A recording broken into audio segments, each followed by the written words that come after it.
The final talk of the day is from Texas, Sam Lamb. He's going to talk about Asian blepharoplasty. All right, but maybe by miracle, actually, we'll finish on time here. I'll try to keep it up to speed. I know a lot of you probably don't do Asian blepharoplasty, and you're wondering at this late an hour, why do I want to sit here and listen to this? And I think what I'm going to do is talk about, for the youthful patient, the mechanics of how to do it, but I'm also going to talk to you about that rejuvenation patient. Are there pearls and pitfalls that you would encounter with that patient? And I would say yes, and unfortunately I've learned the lesson hard through bad experience, and therefore good judgment comes from that bad experience. So we're going to talk about that at the end. So we want to first start out with understanding what is beautiful in youth. And I think what's important now is to create truly ethnically preserved, beautiful Asian eyelids, which are low creases, not like what you saw in the 1980s and 1990s, where there were very aggressive blepharectomies and very high-arched brows and high-arched eyelids that don't look natural. So we have to first start and understand the anatomy. So this is a drawing that you can see on the left over here that the levator inserts into the dermis in some Asians and all other races and Caucasians. And so what you're having with the Asian eyelid is that there's no insertion of the levator into the dermis. And so that's the point of what you're trying to do surgically. What that leads to is fat sliding down and creating a pseudo ptosis, which we'll talk about more in some photographs. And so, as you know, I'm not a big fan of taking fat out in standard blepharoplasty, so I rarely do it even in the Asian. So that pseudo ptosis and that narrow palpebral fissure, which you say, well, how do you fix that? All you got to do is slide the fat up and make that insertion point, and you're going to actually eliminate that pseudo ptosis quite easily.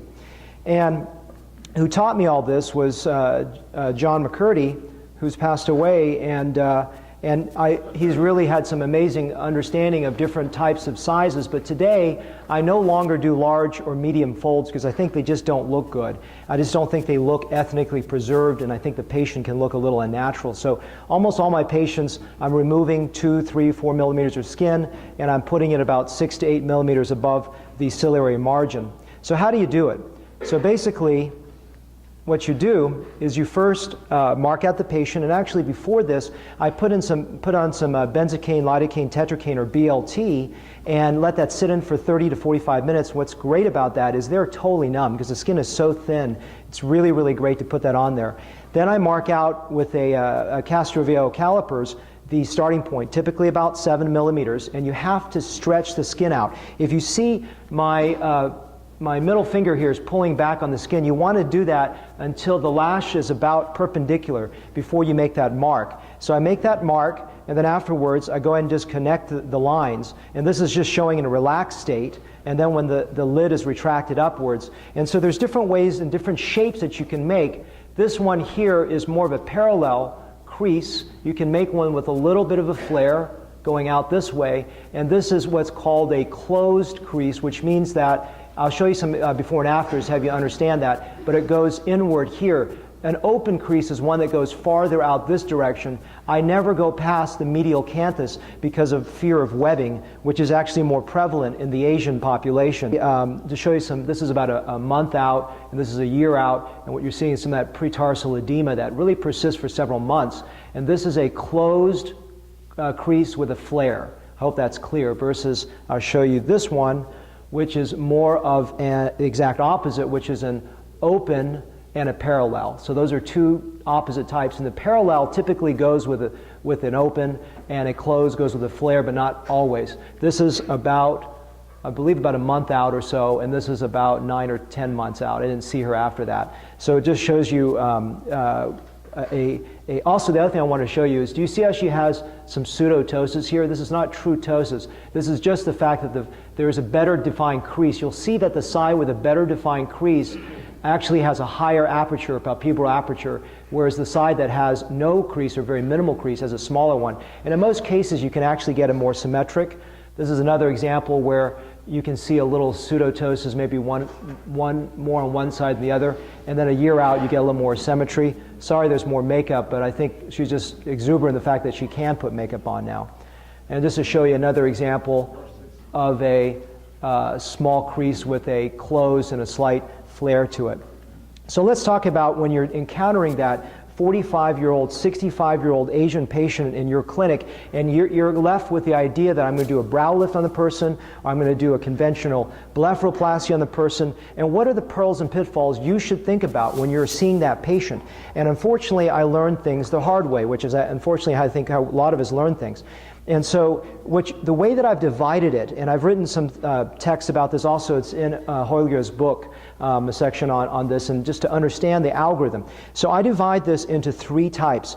Those Asians that are born with a natural crease, those that have had a surgical crease formed during the era of aggressive blepharoplasties and aggressive Asian eyelid fixations, and those that don't have a crease. So if you divide it into those three categories, your brain can go through an algorithm of how should I address these patients. So this is a patient here that is early out from the surgery, and unfortunately what I did for him was I just cut some skin away, didn't do a fixation, and just closed it. And he then had a very unnatural result where the crease wasn't entirely fixed. It's sort of fixed on one side, and it wasn't as good. So if you're dealing with a patient that does not have a crease, don't just arbitrarily take some skin and close it, because sometimes you generate either a visible scar or a variable fixation, which doesn't look good. So you've got a couple options for that patient. Option one, this is a Korean gentleman where I actually just went ahead and did a fixation. Now you got to have them understand when they reach a certain age that when you're going to do a fixation, there is going to be a protracted recovery of maybe a few weeks to a few months, and you're going to change their look. And if they're comfortable with that change, then, and you've discussed that well, you can go for it. But that's something that you need to have dialogue with. Another way to do this is, my favorite way, as you know, is fat transfer, so that you don't change and alter that crease. And you can do that with HAs if you're not comfortable with fat, but you really want to be careful arbitrarily cutting out skin in someone that does not have a crease. The problem in an Asian is there's variability in what I define a crease, because sometimes, as you've seen in some of the before and afters, there's a partial crease. So if they don't have a well-defined crease, I would say on the 80-90% of that crease, then you don't want to go in there and arbitrarily just cut away skin, at least in my experience. Then you deal with the person that was born with a natural crease. What should you do here? Again, unfortunately, I learned things the hard way. This is a brow lift when I was doing brow lifts, and this is a skin incision, and I think this crease is maybe acceptable in a Caucasian, but I think it's too high in an Asian. So you want to be careful of taking creases that go too high in an Asian that may not look that good. So now, how do I make a decision if someone is born with a crease and they're Asian? Do I just take away skin? Do I just add fat? What do I do now? Well, what I do is, if the crease sits at the ciliary margin or slightly above it, I will just do fat grafting. And that will give the inflation of that zone and create the curvature that I like, that I think will make them look less fatigued and more youthful. However, if they are at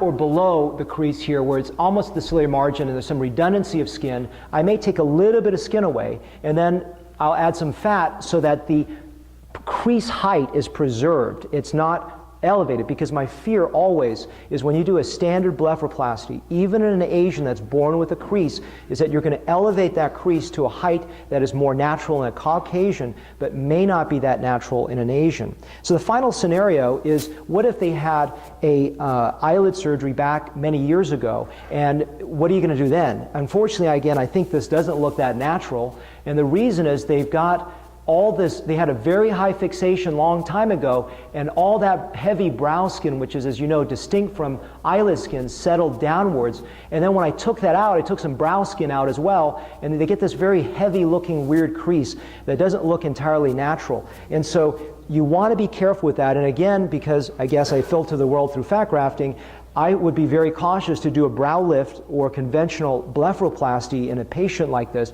because then you unmask that result that was present 20 or 30 years ago and make that high crease again.